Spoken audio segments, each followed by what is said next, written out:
Ari, how are you? I'm fine. It's very windy here today. Like, as we're recording this, I can hear a little, like, through my window. Is that a regular shirt or is that a pajama shirt? No, it's a regular shirt. Now, every time I'm going to wear this, I'm going to be like my pajama shirt. No, it's a regular shirt. And the coolest thing about the shirt, it has buttons down the back.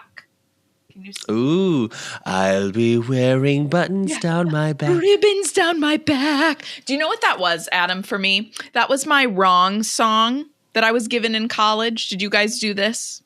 Good old theater school. They give you, we were assigned a wrong song that we would like never actually sing, like a part we would never actually play. And then they basically just like tore you to shreds on like how you needed to work better on the song. But they gave you a song that already didn't work for you. Wait, why would you not play Irene? Was it just because you're 8? Like at the time you would have been more of a mini Faye? Did they say why? I don't know. That was the most annoying thing, I think, for me personally about going to like musical theater school was that like everyone would be like, oh, you would never play this part. Like I literally got told like I wouldn't play like Elwood's, and I was Elwood's. So, well, anyway, enough yapping. Okay, let's get into some Harry Potter. Okay, some Harry Potter in the Deathly Hallows. Harry Potter in the horrible, no good, very bad campsite. Oh my God. We get like Adam's favorite part of this book. God, this is, oh my God. This is also going to be, I did look ahead because like something happens at the end of the chapter and I was like, when does this get resolved? It sure does. Yeah. So we're going to be just in this vibe for like 3 or 4 weeks. That'll be fun. Okay, 3 or 4 weeks. Okay. Yeah. This week we read chapter 15 called The Goblin's Revenge. Adam, what happens in this chapter? The goblins get their revenge. Great. Yeah, perfect. Anyway, see you guys next week for chapter 16. The goblins get their revenge, honey. Harry, Ron, and Hermione camp.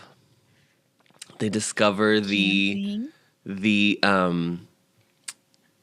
potent qualities of the Horcrux, and they learn about a swapperoo that happened at Hogwarts regarding very a magical important object.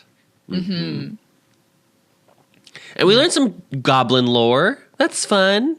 Yeah, we love learning about the little goblins. They have a whole society. Come on, wizards. Come on, gobbledygook. Yeah, gobbledygook. Gobbledygook. It's such a funny word. It had to be gobbledygook. It had to be. I also wish I could hear what it's supposed to sound like, because she writes like they hear it as, but I want to hear it. Murmle, bumble. Yeah. So the next morning after the previous chapter's events, Harry finds an old gnarled tree. The oldest, gnarledest tree. Great. Very Mad-Eye Moody coated. And buries Mad-Eye Moody's eyeball under the tree in like a little ceremony.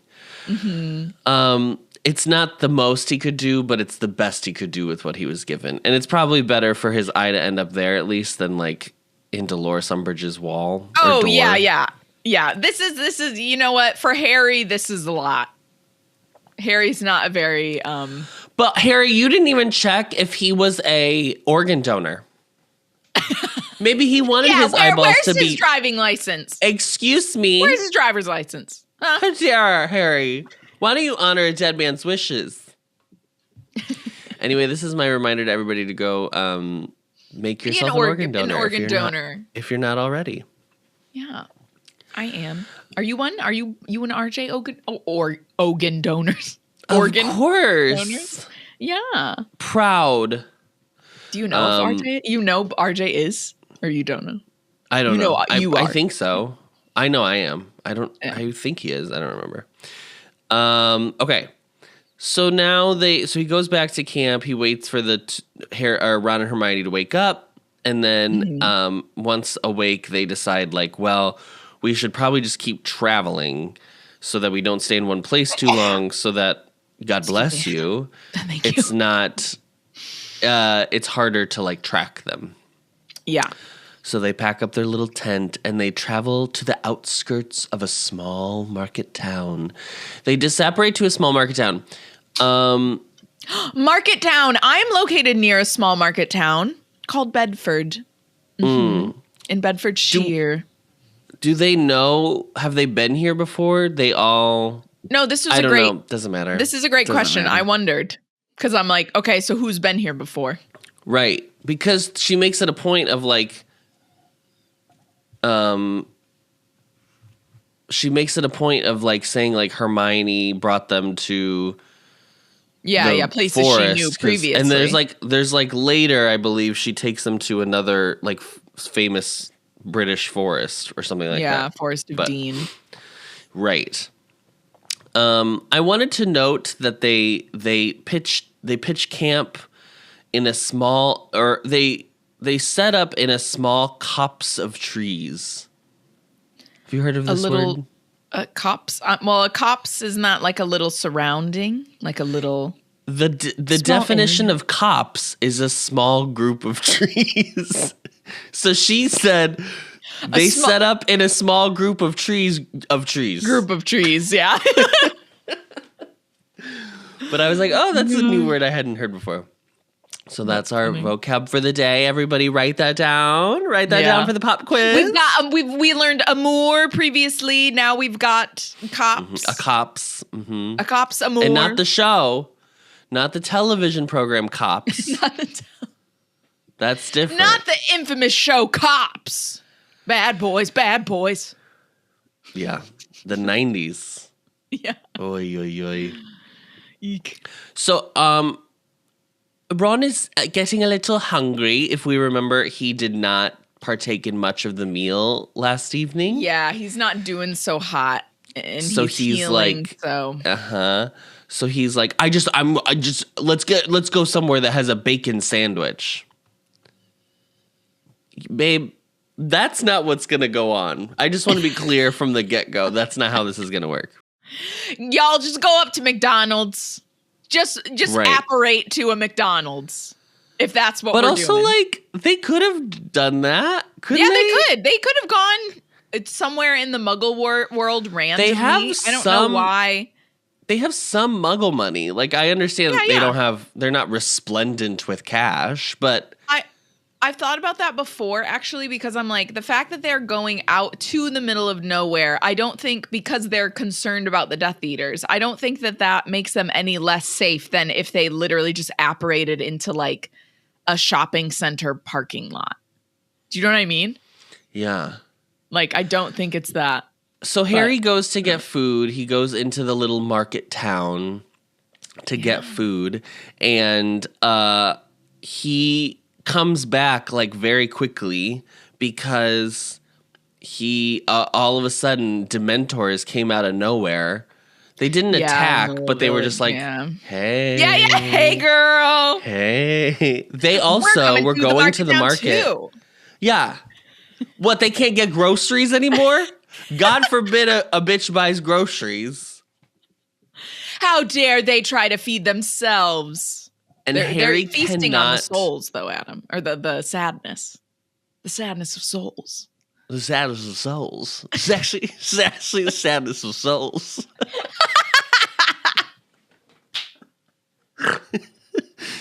The Dementors are there, and he can't produce a Patronus, Ari. No, yeah, this is a first for him in like years. It's bad. And he like freaks out. He manages to get out, which is crazy because we know before he could produce a Patronus, he would basically just pass out. So it's impressive that he's gotten past that point. Oh! I'm just imagining it. Not the staying there. I'm imagining his coat, his cloak slips a little bit, so it's just like an arm, just like a disembodied arm. Adam. The elbow's The out elbow, again. of course. But yes, famously, Muggles can't see Dementors. No, so they just feel devastated for no reason. But this is my thing: is like, wouldn't that be Adam? Is she trying to make a comment on seasonal affected? What is it? A seasonal affected depression? Seasonal. sure, SAD. maybe? That's what she's But trying to also- say with Dementors. But also, wouldn't that be an example of being like, see, I am a wizard. I can see Dementors. If it's I'm not a Muggle who stole magic. Oh yeah, that as well. Yeah, great point. Hello. Hi, there's a Dementor. I'm I can looking see right it. at him. 'Cause His I'm a nasty witch. ass. So sorry. I know you're just shopping. I know you're just feeding on the human sadness, or no, it's the opposite, isn't it? They're feeding on the joy. They're taking feeding away on the the joy, joy. and Yeah. eating it. Yeah, okay. Gross. Nom, nom, nom, nom, nom, nom. Yeah, like in a Pac-Man. Yeah. So he goes back to them, and they're like, why can't you produce a Patronus? That's crazy. He remembers that it feels like the time where he was on the Hogwarts Express in when Yep. he was 13. So this again, we've talked about it before, but she's just dropping these references continuing. to the former books to be like, remember the times Yeah. we've shared, guys. Remember when? Yeah. Remember when? So Ron's hangry. It's not Yeah. it's not a good Consistently situation. hangry. No. And like very ornery. Just the most unhelpful person. Like this is the last person that you would want. This type of personality, the last type of personality that you'd want with you on a mission.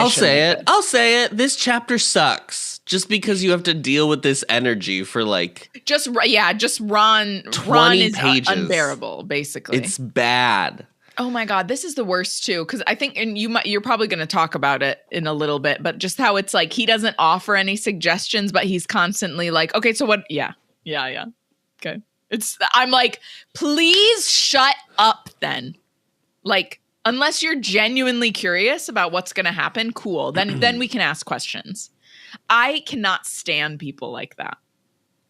Right. Big pet peeve. I'm like, just don't contribute then to the conversation. Well, I don't want to. What do you want to do? Well, I don't know. What are we doing today? Where are we going? Have you guys thought of anything else? Yeah. Have you thought of anything? How about you? Hermione at this point realizes the combination of Harry's wearing the locket, and she's like, wait. Now, wait a Hello? damn minute. I know what's going on here. Take that locket off. And he's like, no, I can't, blah, blah, blah. And she's like, just take the fucking locket off. She rips the locket off of him, and he feels immediately lighter than air, honey. And they realize, okay, very early. I did not remember that it was this early that they realized that the Horcrux has an effect. Yeah. That the Horcrux is like, Is doing something. It's not like taking over them the way it was like taking over Ginny, right? Like it's not the doing diary. that. The diary seems to be a very specific situation. Right. Because it was not written to be a Horcrux initially, but yes. Yes, exactly. Because it wasn't always going to be a Horcrux. Or if we go with the logic, it's because you feed part of yourself into the diary, which is fine. Yeah. But yes, it has a negative. It like sours their mood while they're wearing it. Mm-hmm. The bearer much of the locket. like the ring in Lord of the Rings. Correct. It's a true one-to-one. She clearly stole the idea exactly. Yeah. So they realize that they're gonna have to take turns wearing the locket. Yeah. So they say they go in like 12-hour shifts. Babe, just go in 8-hour shifts because there's 3 8 hours in a day. Oh yeah, there you go. He also he's the only one that's been wearing this locket like the whole time then. I guess how long have they haven't been there that long at Like this a point, day. but A full day. But there is a moment, Adam, where she's like, let's just leave it in the tent. And he's like, no. And I was like, okay, don't leave it in the tent, but put it in one of the damn bags like we talked about last week. Don't have it touch you. Yeah. Eek. So yeah, that was what I was gonna say. So she's like, let's put it in a bag. He's like, no. Or put it in the tent. He's like, no, someone has to be wearing it at all times. Why? Okay. So just you're setting yourself. But like this is what Dumbledore did too. Dumbledore wore that fucking ring. That ring. Yeah. For no goddamn reason. Yeah, I know. So yes, so that's the Horcrux, blah blah blah. They end up moving again because they're like, well, we're not gonna go back to Dementor Market down the street. Like, hello. So they move again to near a deserted farm, and they steal eggs and bread. Hermione does technically leave behind, like, under the chicken, some money. Yeah. Cool. Which is very funny. Yeah. And so now Ron is back to normal. Mm-hmm. Because he's finally he got a meal. Yeah. And he's not wearing the Horcrux. And he's not wearing the Horcrux. Yeah. I don't think he has worn it at all yet. He hasn't even experienced it, so it's going to get a lot worse. So there's this whole portion about like how, because there's a couple time jumps in this chapter, we move through the autumn pretty quickly. Yeah, it's like a couple months, isn't it? Several months, or 2 to 3 months. Yeah. So she says that like over the course of their time while they're trying to find food, sometimes they're more successful than other times. Yeah. And she writes this whole thing. This is when now I just feel like I'm like, this is me as an editor. Here's what I would have had you take out. John. Yeah, right. Yeah. You're taken out of the story. Yeah. She explains to us why Ron is the one that's most affected by not eating, because he's lived in like such a bountiful home of food all his life. Yeah. And Harry obviously being the least affected by it because when he was little, he was like starved. Yeah. Which again, insane. And Hermione's just more like quiet and like she's a little bit more snappy. Hermione's in the middle because she's a woman who's had to diet, so she knows what it's like. That's the implication. It's just she so clearly does the thing of just the woman is like the peacekeeper, basically. Correct. That's like the role that Hermione plays. Mm-hmm. Yeah. So, yes. So, the other thing too that's weird to me is like, can I just say this? Yeah. We've already done a Ron Harry fight like in this Fallout, book series. Yeah.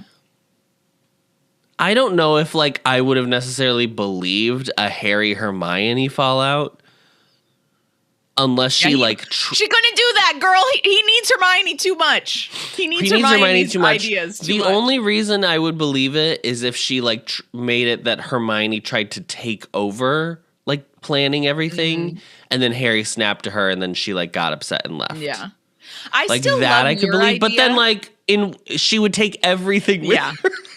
Yeah. She'd be like, bye. Yeah. He'd be sitting out under a tree with like the invisibility cloak in his little He'd bag. be joining this goblin group. Yeah, he would.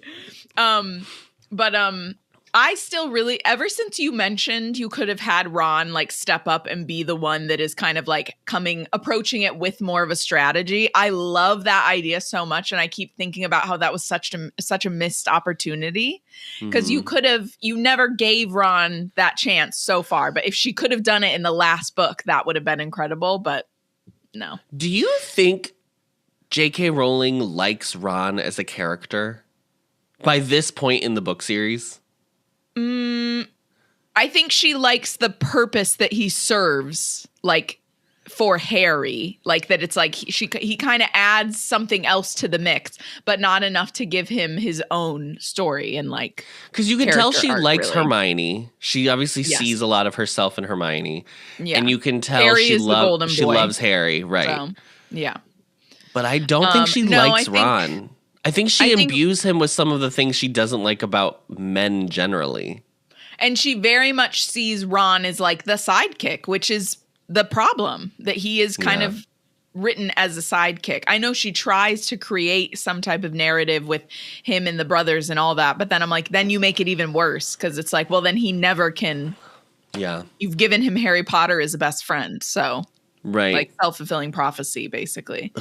But yeah, I always think about what you said ever since that. Was that just the last episode or the one before? Mm-hmm. Yeah, okay. But I keep thinking, I've been thinking about that since we recorded, and I'm just like, yeah, that would have been so much better.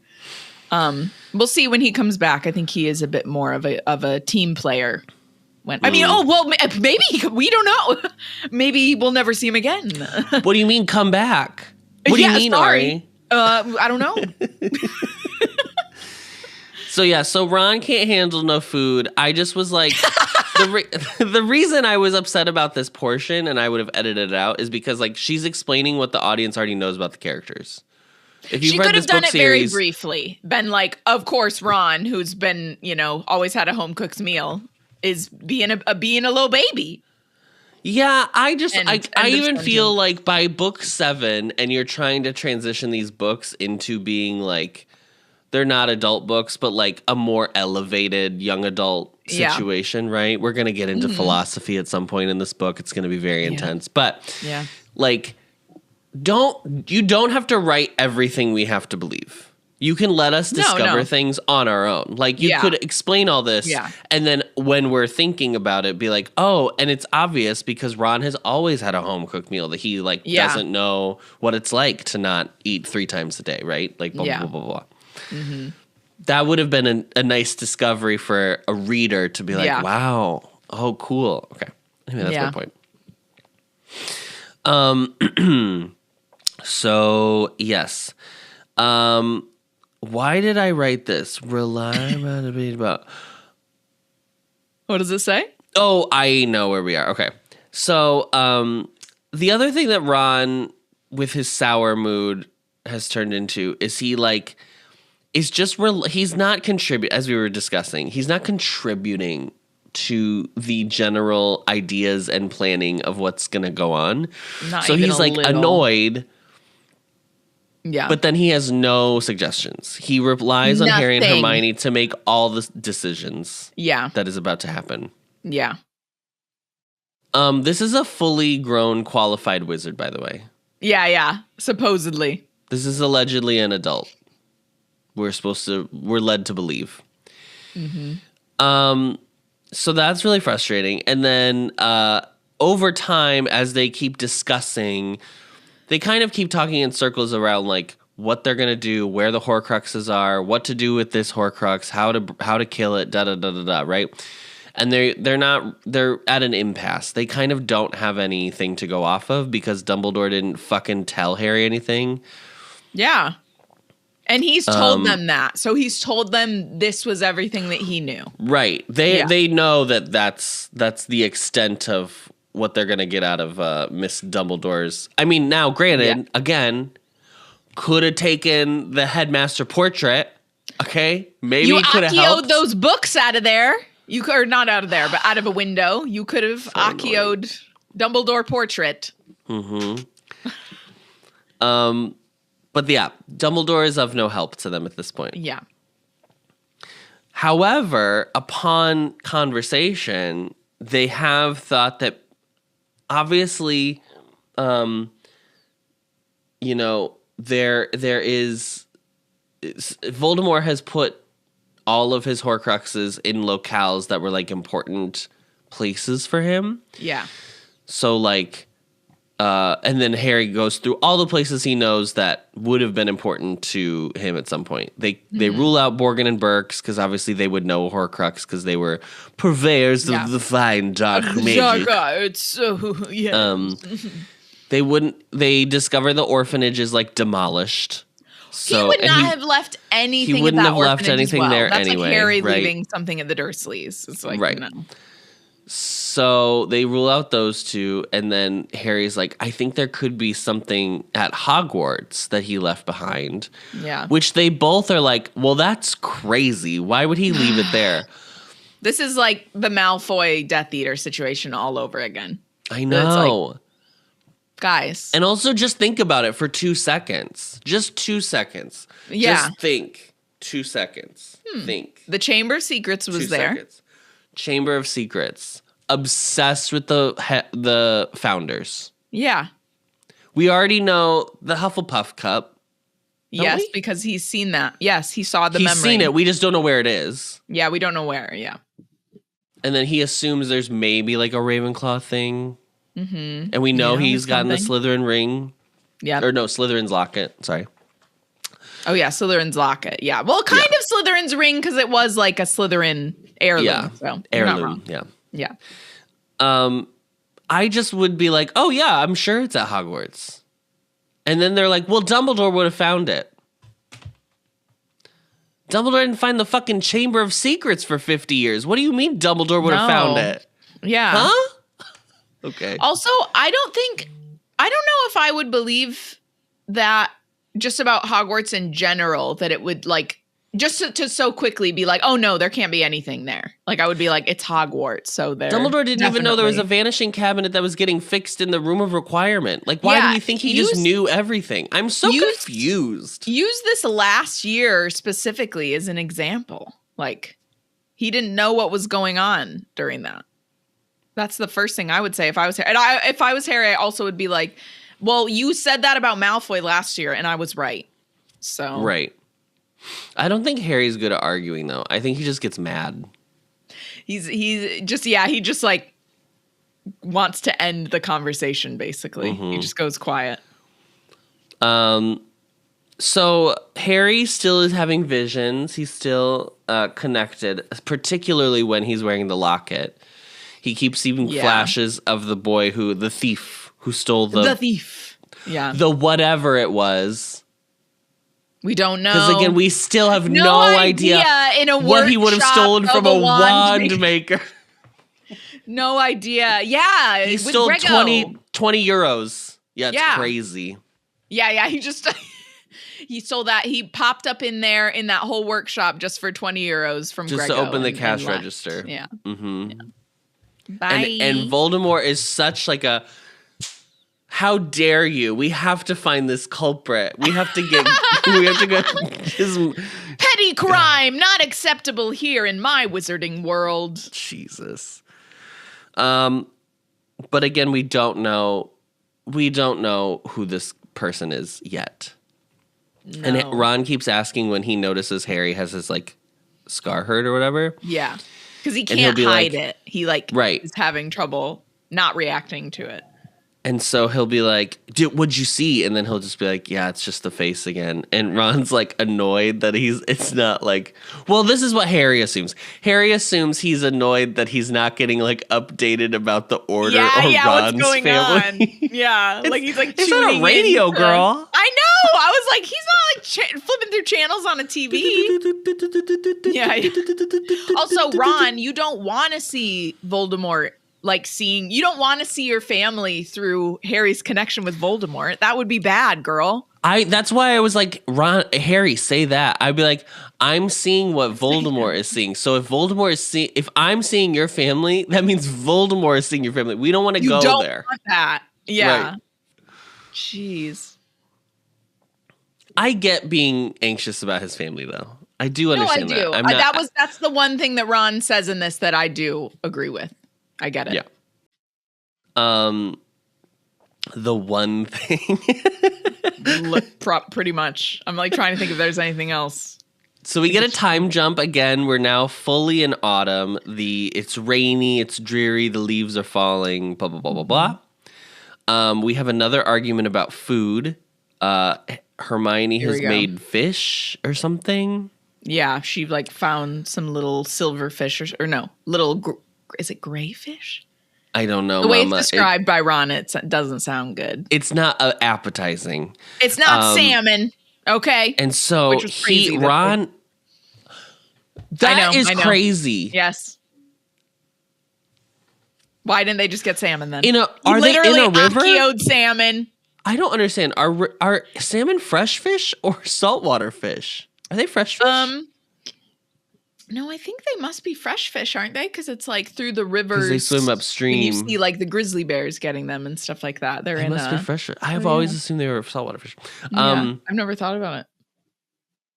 So Ron is like, well, my mom would just, she would just conjure up food out of nothing. Out of nowhere. And Hermione's like, she could not have done that, Ronald. Yeah. Because that goes against, and you know what? I'm going to open it and I'm going to find. Yeah, you read exactly what she said. This is the most like official bit of like magic lore I'm gonna say we get in the whole laws book of series. Magic, like the laws of physics, like yes, it's giving that. Your mother can't produce food out of thin air, said Hermione. No one can. Food is the first of the 5 principal exceptions to Gamp's law of elemental transfiguration. Oh, speak English, can't you? So there are laws around transfiguration. You can't create food out of nothing. Yeah. However, what you can do that she mentions is you can use food to make more food. Do you notice this? Yeah. You can so multiply. Why aren't we doing that anytime we get food and then it's good? That's what I was going to say. Cause I think in her mind, she fixed this or like addressed this by Ron saying, don't make more or don't bother making more of this. But exactly. I was like, but then you would have made more of that one meal that you had that was good. Right. You would have just tried to save as much of that as you could have. Yeah. It's like a sourdough starter. Like you just save a little bit and then you keep using it to make more. It's just weird. I was like, you just shot yourself in the foot by like going into detail about this. Yeah. Because now I know that they could be doing that. Mm-hmm. Girl. And you can transfigure food. That's the other thing we learned. So she could transfigure to be better. I don't know. I don't understand how that works either. She could make it more exciting. Like what you said. But by doing what? But also like summoning by doing what? And I'm sure, like, to be clear, I don't think Hermione has spent her time researching food magic. Like no. That does not seem the energy of like Hermione's interests. No. To be clear.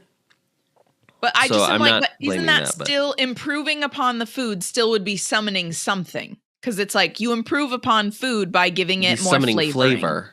But then you'd have to summon that. So I don't know. That was weird to me. I was like, but also like, I don't think Ron's looking for, like, he's not looking to get his food seasoned. Molly Weasley's not seasoning her food, honey. Girl, no one in Britain is seasoning their food. Hello. I'm the only one doing it, and I'm from America. So Hermione loses it, and she's like, "Oh, so you think like I have to do all this just because I'm the girl?" This is where we get it.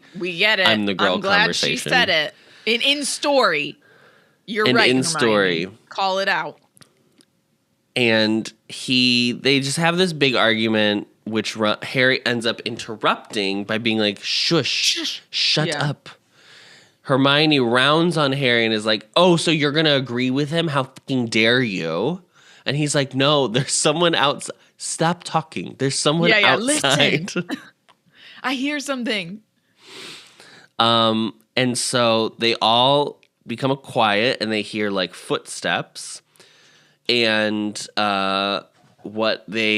someone starts a fire. There's like murmuring, there's chattering, there's talking, but they can't really hear it yet. They use their extendable ears that they have. Mm-hmm.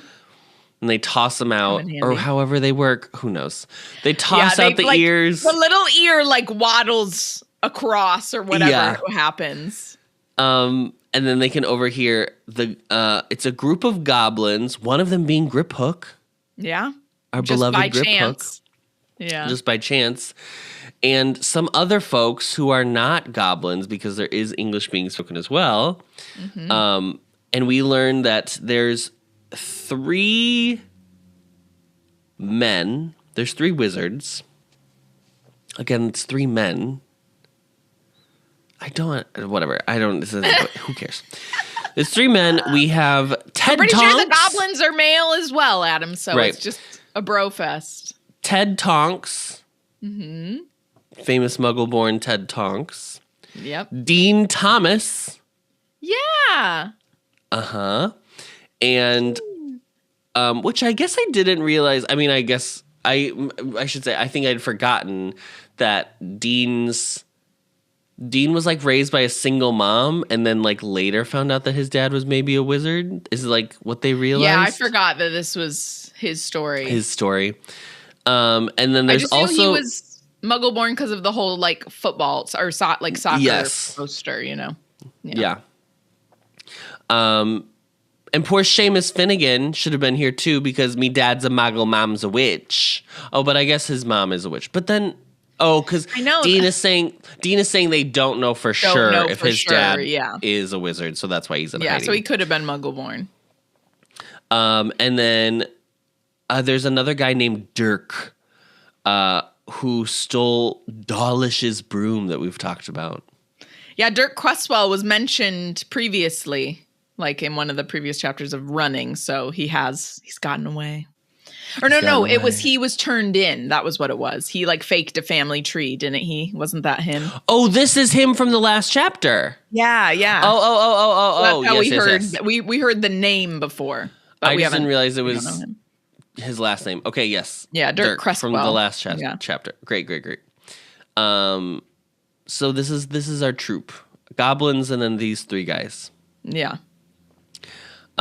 We listen in on this conversation between all of them as they eat their dinner, which they've not conjured, but they've Acchio'd salmon just straight out of the river. Hello. What are y'all doing? What did you do? Why did you not do this? Acchio the salmon out of the river? Salmon is delicious. Yeah. I don't know what was going on. I don't know why they didn't do that. So they're eating this food. They're drinking this drink. Drink.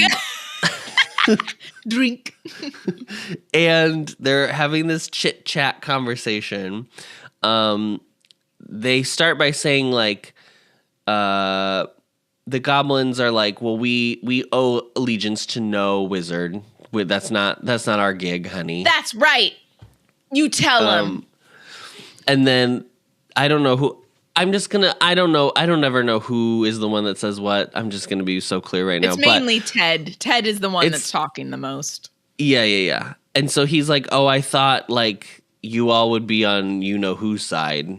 And they're like, no, we were asked to do duties below our station, a.k.a. we're not fucking house elves. Oh, yeah, I know. They brought up house elves specifically, yeah. So, no, we found that very rude, and we rejected the offer. And now we're just in hiding, because... Yeah. We knew that wasn't going to go over well, so... Listen, this is a wizarding war. This is between y'all, but, like, I'm not going to throw myself into it. I'm just going to stay on the outskirts and avoid confrontation. Yeah. And then they're also upset because Gringotts, they learn, is now no longer under soul goblin control. Mm-hmm. Yeah. Infiltrated Gringotts. Infiltrated Gringotts. And that's when they're like, the goblins are like, but they didn't know what we did before we left. Yeah. And then they're like, what did you do? And they're like, well, suffice to say, we played a little trick. It like takes 3 rounds to be like, what happened? To get it out of Can you just spit it out? So they find out that there was a group of students at the school that tried to steal the sword of Gryffindor out of Snape's office. Snape is now headmaster, obviously. Right. And it did not work out in their favor. So Snape had like okayed it with Lord Voldemort to like put the sword in Gringotts for safekeeping. Yeah. And then this is when they're like, but the tea is, honey, this sword, mama, she's not the real sword. She's a fake. She's a fake. She's a Vuitton Laton. Do you know what I'm saying? You're buying her on a street market, okay? Out of a trunk. Out of a trunk. Yeah. because the original Sword of Gryffindor was Goblin made, and it has very specific qualities. It doesn't get dirty. We learn this later. It also cannot. It absorbs power. Anything that doesn't make it weaker, it absorbs. Yeah. So yes, this is Goblin armor. Blah blah blah blah blah. So they're like, but we just didn't say it. We took it in and we were like, well, we'll just hold We're this like, for great, you. looks good. Yeah, sounds no good. Safekeeping, honey. And then they're like, somebody asks like, oh, so what happened? Oh, I think it's Dean. Dean is like, so what happened to the kids who stole it? Yeah.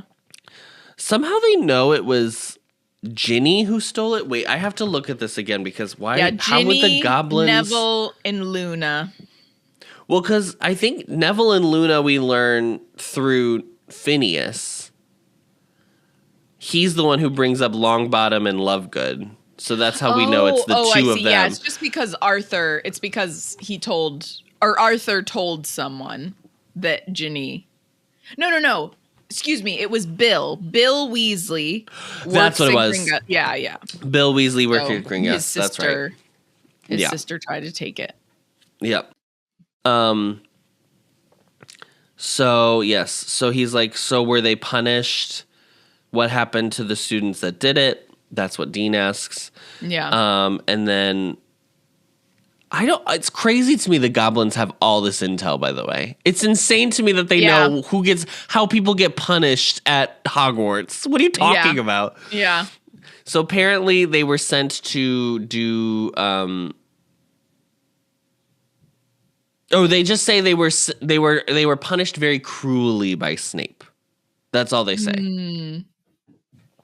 And then they continue the conversation into a discussion around Harry Potter, titular hero of this book series. His extendable ears are burning. Yeah. And apparently they're like, they have this conversation of like, well, or like, where is he? If he's really the chosen one, like, why is he not leading the rebellion? He's just like left. And then they're like, but I've read the Daily Prophet. And then I think it's Ted Tonks who's like, reading the Daily Prophet, that's like it's a rag mag at this point. You should be reading the Quibbler. Oh, the Quibbler's where it's at now, apparently. The Quibbler's it, honey. And then that's when they're like, the Quibbler, Mama, I've seen the Quibbler. I've seen the Quibbler, honey. Yeah. That's not giving academic journalism, let's say. Okay. And he's like, no. They don't even report about stupid made up bullshit fairies or whatever anymore. They're actually just treating it like real news at this point. Which is crazy though, because that's his whole gig. So I don't know if I believe that completely, that it's just like, oh, he doesn't do that at all anymore. It's like, but that was his whole thing. Yeah. And so that we just had to be, by the way, just dear readers, we had to be reminded of the Quibbler and Xenophilius Lovegood. The Quibbler exists, everyone. The Quibbler exists and it's doing very well. It's telling the truth. Yeah. Okay. The truth will be told. So anyway, so then they're like, well, should we sleep here? Should we sleep back up under the trees at the top of the hill or whatever? So they finish dinner, they go back up, and then they're alone again. Immediately, Harry, Ron, and Hermione are like, what a gag. Oh my God. What a gag. Our friend, Dean. And Hermione immediately goes into her bag and pulls out Phineas's painting for a little chit chat. Hello. Great idea. As soon as Phineas is in frame, Phineas Nigellus of the Black family. Yep. As soon as he's in frame. Of Hogwarts, or previous headmaster of Hogwarts. Phineas, wait, no, not Phineas Nigellus. Is it? Yeah. But they call him Professor Black. Isn't it Phineas Nigellus Black? Sure. Sure. So they call him into frame. He comes into frame, and immediately Hermione uses a spell called Obscuro, and it like paints a blindfold onto him. Yeah, I guess. What an extremely specific spell. Yeah. That I'm glad she just had tucked away in her back pocket. Yeah. Maybe she looked it up because she was like, well, just in case I ever need his ass, I need him to not know where we are. Because I'm not trusting a black family member to like not tell on us, not tattle. I'm just sorry. I keep thinking about what you're talking about with Phineas Nigellus. So is that like a just a regular name like Marianne? Or like, maybe he like to friends and family he goes by PN. Like RJ. Yeah. Phineas Nigellus. So as soon as he's in the frame, she puts the blindfold on him. He's really annoyed. He can't see them or where they are. But he does quickly realize that definitely Harry Potter's talking. Uh-huh. Yeah, I recognize and that's what makes him voice. That's what makes him like stay in the frame. Yeah. This is when we reveal that Ginny, Neville, and Luna were the ones who tried to sneak out the sword. Yeah. What did it say what they were going to do with it if they had gotten it? Like what the plan was? Okay. No. They just tried to sneak it out and they got caught. They asked what the punishment was, and apparently they were sent to do work with Hagrid at the Forbidden Forest. Mm-hmm. How does Hagrid still work here? I don't understand about this book is like Snape is the headmaster of Hogwarts. Yeah. And all of the known members of the Order of the Phoenix are also at Hogwarts. Yeah.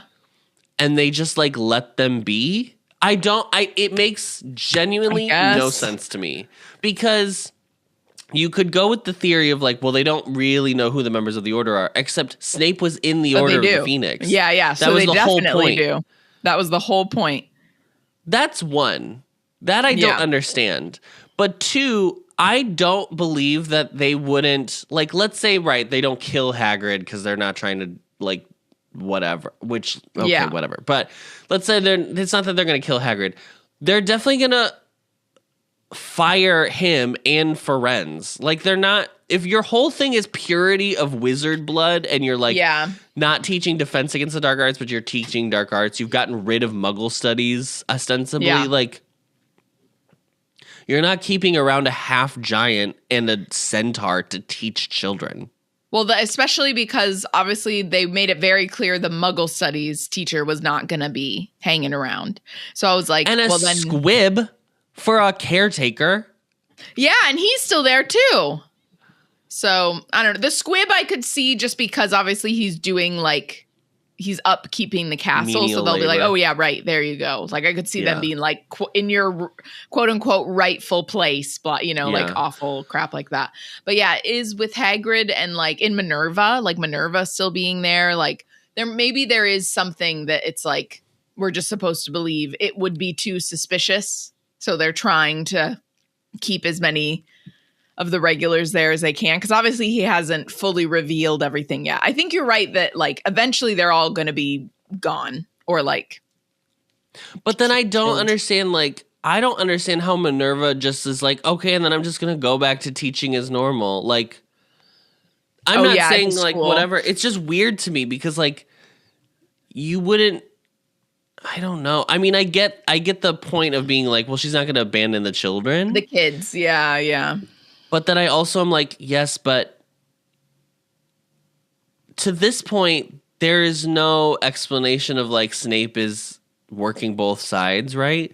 So like, they really think that he killed Dumbledore, which he did. First of all, they don't have to believe anything. He did.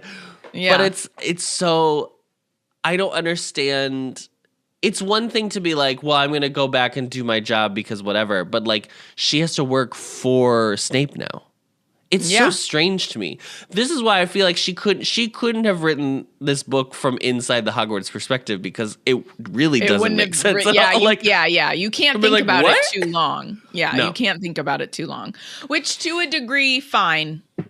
fine. I get it. Like, because you want and maybe they need to be there in the end for the final like Hogwarts scene, basically. You know what I maybe mean? Hagrid is like not a teacher anymore. Maybe they just were like, we're taking your teaching away from you. Oh, and yeah. You're just back to being a groundskeeper. Groundskeeper again. Because then that's similar to like the filch of it all, where it's like, that's where you deserve to be or whatever.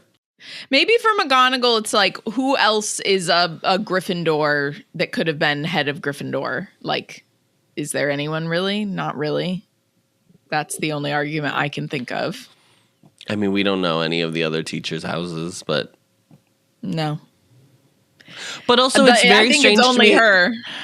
It's very strange to me, though, that like to work at Hogwarts and to be the head of the house, you would have had to like be in that house when you were at Hogwarts. Oh, that is very well. That makes sense to me, but that's probably because I was in Greek life, so I'm like, oh yeah, it has to be a Delta, like.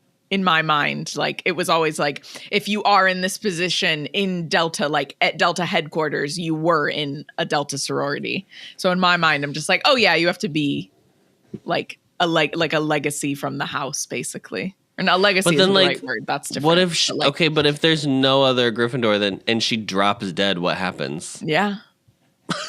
Head boy. That's crazy. Hopefully is a Gryffindor. Like, I don't know. Oh my God, that's crazy. Maybe Poppy was a Gryffindor.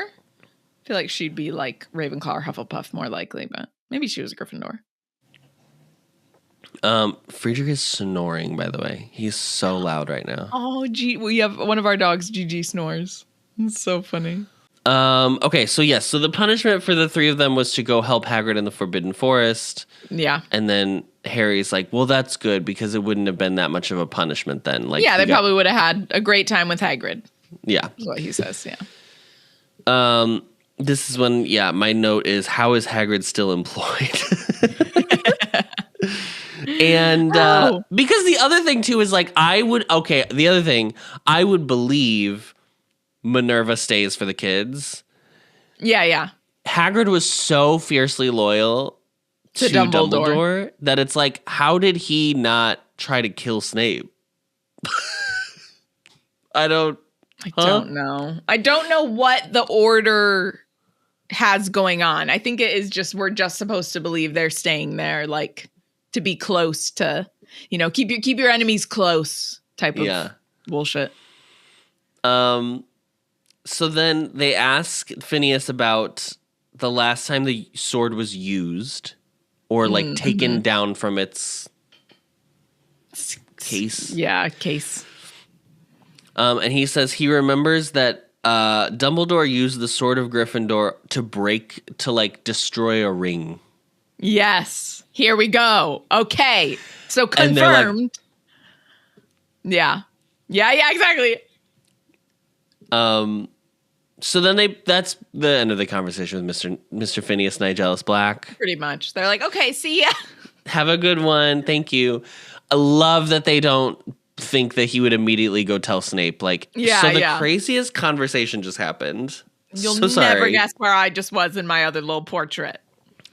I want to read this sentence to you because it was so disgusting to me. Blah blah blah blah. She puts him away in the bag when she blah blah blah blah. The sword can destroy Horcruxes. This is Hermione talking. Goblin-made blades imbibe only that which strengthen them. Harry, that sword's impregnated with basilisk venom. I don't ever want to hear the word impregnated definitely in this book series, and definitely not in regards to venom latching on to a sword. Yeah. There was another way of saying that. There was another way of saying that. Adam disgusted. Adam is disgusted. That is revolting. Like, the word impregnated in regards to things that have nothing to do with pregnancy should be criminalized. Yeah, that is so grody. It's like at one point in this book series, she talks about how is it Ron? She's like, Ron, or no. It's Oh, Slughorn. Slughorn ejaculated. And every time Michael and I would listen to it, Michael laughs. And I'm like, I know. I don't know why she chose that word. Slughorn ejaculated. So anyway, they're very excited. Harry and Hermione are like thrilled about what they've learned, right? They're like, oh my God, Dumbledore made a fake copy. The real one must be somewhere. We have to find the real one. Where could it be? Da-da-dee-dee-dee-doo. Blah-blah-blah. And then they're like, what do you think, Ron? Ron, hello? Ron? Ron is laying down in his bed. In the shadows. And he's like, oh, just remembered I'm here. This is so exhausting. I don't even want to cover this. I know, it's like... What? I don't even want to cover this. This is so irritating. So Ron does this whole like, oh, you just remembered I'm here. And they're like, what the fuck are you talking about? Yeah. They do immediately notice that the Horcrux is around his neck. Yeah. And Hermione tries to get him to take it off. Off. But now Ron has just like, he loses it. So... it basically becomes this whole thing. There was earlier in the chapter I didn't mention, but like Harry is starting to feel like anxious that like they don't really know what they're doing because like he didn't have a plan, right? And so there have been times where he's like caught them talking alone and he thinks they're talking about him. Yes. Yeah.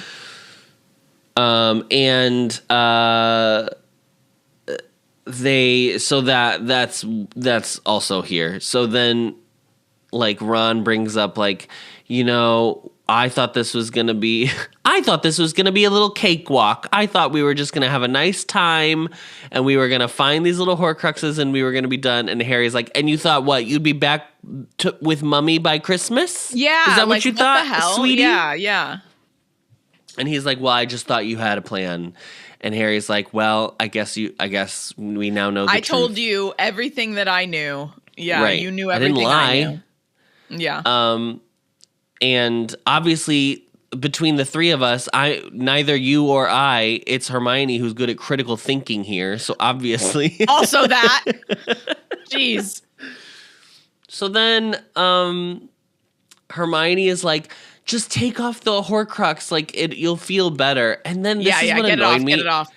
Harry's like, no, he wants to say it. Let him say it. And I'm like, why can't you just have, like, yeah, Ron might still be annoyed. That's fine. Yeah. Why can't we just have this without the Horcrux around our neck? Yeah, right.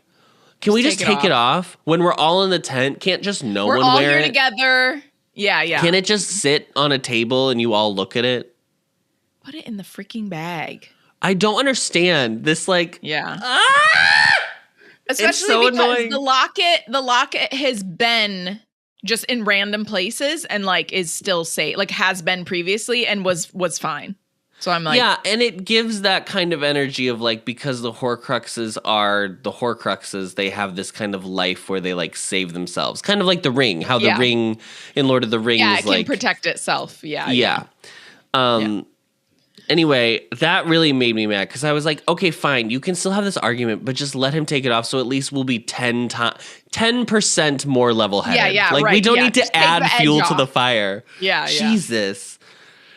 So, yeah, this whole thing gets way out of hand. Ron is like, both Hermione and I agree that you don't know what the fuck you're doing. And she's like... that is not what I didn't say it that way. I was saying I'm just shocked that Dumbledore didn't leave more info was my point. Yeah.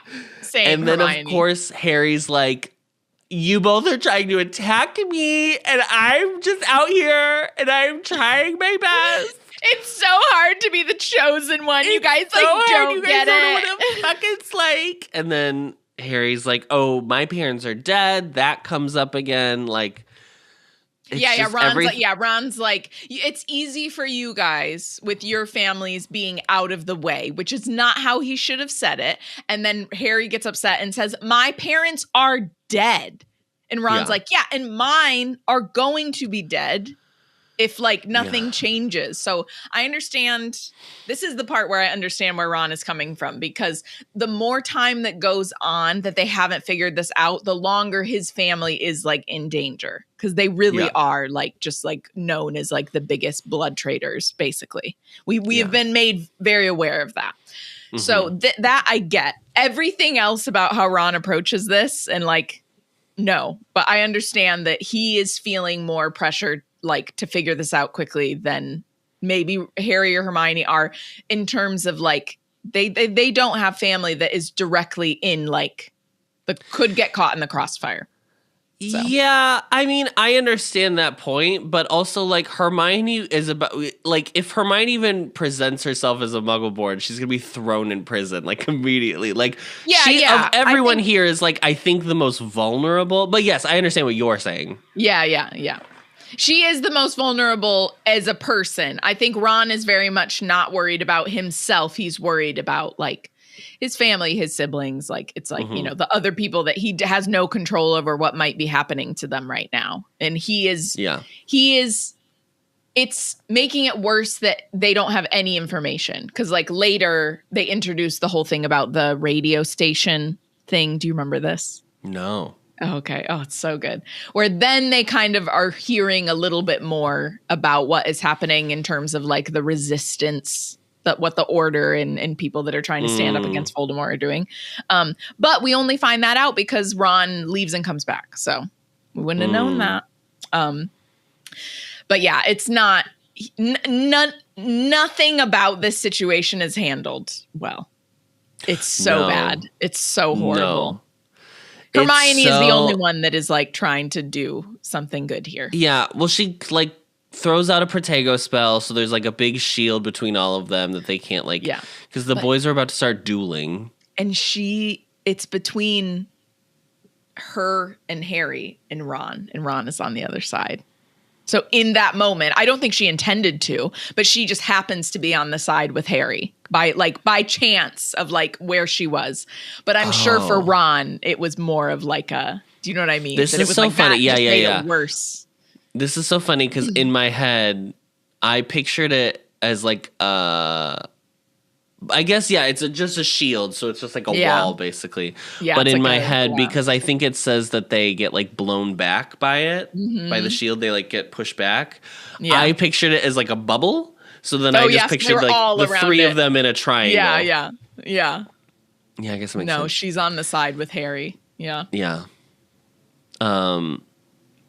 I do like, and we'll talk about this with the movie, but I do like that there's not really the insinuation in the book of like, and you guys are sleeping together or whatever. There's kind of that energy in the movie that's like, what? He's starting to think they're a thing. Yeah. That added layer. Yeah. Anyway, that's the whole fight. And then Ron's like, okay, well, I'm going to go. Yeah. Harry's like, get out, go back to your mummy. Harry's like, okay, bye. Drop the locket on the way out, please. Yeah. And Ron's like, okay, see ya.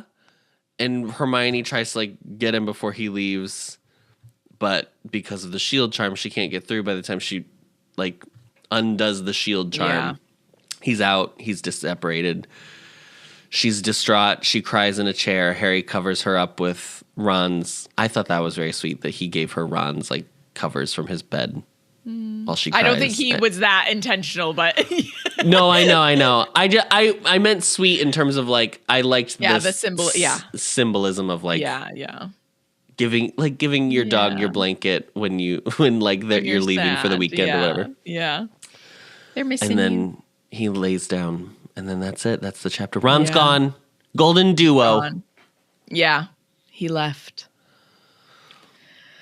Oh, Ronald. Thank you, Adam. That was very, very well revisited. Thanks. All right. That wraps up this chapter. Next week, we'll be reading chapter 16, Godric's Hollow. We're off to Godric's Hollow, y'all.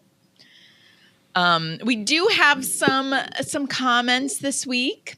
Aileen says, "Hi, gorgeous people. Just a quick informational note. Here in Brazil, Here in Brazil, we obviously go to the hospital if we're vomiting a lot or in severe pain. That's because we have a free universal healthcare system called SUS, SUS, Sistema Único de Saúde, Saúde, maybe. It covers treatment, some medications, surgeries, you name it. It's similar to the NHS in the UK, but honestly a bit better in some way. Yeah, I bet it is. The NHS.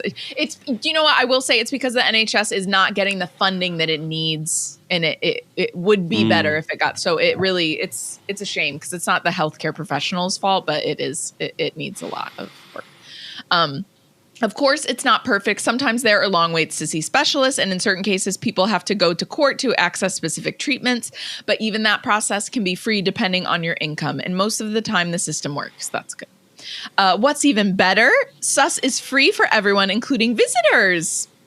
I've even heard of people moving to Brazil to receive cancer treatment. So yeah, just wanted to brag about it because honestly, I'd be terrified to live somewhere where a hospital visit could bankrupt me. Yeah. It is not a comforting situation. I was just greatest country on earth.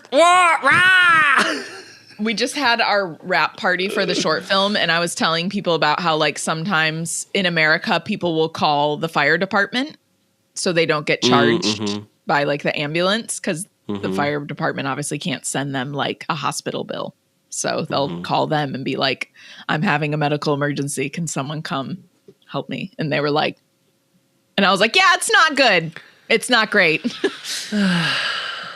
It's so crazy, though, when you talk about the healthcare situation in America to people that aren't from here, because they literally are just like, what? They just look at you like, what? How is that like actually real? Yeah. And then we also have a comment from Tabby Martha. They said, another great episode, 5 stars. I think when it comes to Ron and even Harry a little bit, Joanne is trying to say boys will be boys. Yes, you are totally right. And is normalizing this behavior by being like, look, even the good guys are this way. Yeah, you're spot on. Which is just sad. Hermione deserves better. And so did Ginny and Luna and Lavender and Cho and Parvati and Padma and every other girl these two had interactions with. Yeah. This again just goes back to how deeply rooted Joanne's internalized misogyny is. Tabby Martha, we all share one brain, you know? That was right out of my mouth. Magic is Might, by the way. That was from okay, thank you. That. This next one from Ashley Dillon. Do you remember what that one was from? This was episode 13. Oh, all of last them week's are. episode. Okay. Ashley says, I've decided to go back all the way and start HP Anxious from the beginning. Wow. I should do that someday. I have not even done that. I'll read the book before I start listening, then watch the movie before I listen to that particular episode. Listening to this chapter makes me realize that there is so much I've forgotten. I'm only on book 2 for content or for context, so I have a long way to go, and I really never thought to ask questions about the implications of things. Like, how did Umbridge even get her hands on Mad Eye's eye? The Ministry wasn't fully corrupt at that point? No? Yeah, no, I think at this point we can assume it is. Do you know what I mean? Like, if she's saying the Ministry hadn't fallen yet by the time when she gets his eyeball, because he dies before the Ministry falls. But it's a very short period of time from when he dies to the wedding. Yeah, for sure. I think also Dolores was ready for that Ministry, even to be corrupt. So was just she's just awful, isn't she? And then Ashley said, great ep as always. Thank you, Ashley. Thanks, Ash. Thank you for your kind words. We love hearing what you guys think. You can find the podcast on Apple Podcasts, Spotify, or wherever you find your podcasts, as well as video versions on the Ampliverse YouTube channel and Spotify. As always, don't forget to rate, review, and subscribe so that we can get a perfect Newt score, 5 stars only, or else you'll have to go camping with crabby, hungry, horrible Ron. My worst nightmare. And don't forget to follow us on Instagram at HP Anxious or YouTube at the Ampliverse. We are hosted on Spotify for podcasters, so thank you to them and are a proud member of the Ampliverse. Check them out at theampliverse.com. Oh, I clicked the wrong window and then you were just gone. Thank you, Adam. Thanks, Ari. And as always, leave.